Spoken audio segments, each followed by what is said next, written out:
الحمد لله وكفى والصلاة والسلام على رسوله المصطفى. محترمو یوې خور پوښتنه کړې ده چې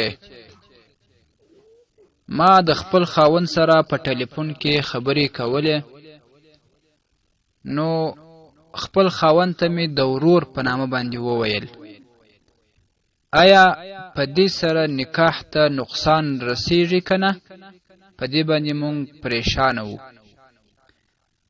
الجواب: محترم خور، دغه الفاظ چې څوک خپل خاوند ته ووایي یا په ورور باندې یا دغسې نور، په دې باندې نکاح ته هیڅ نقصان نه رسیږي.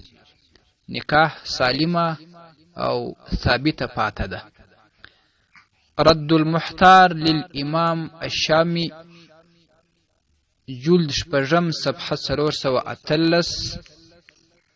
الموسوعة الفقهية، جلد 11 صفحه 338. والسلام علیکم ورحمة الله وبرکاته. ستاسې د اسلامي پوښتنو جوابونکی مفتي حکیم الله صابر الحنفي صاحب.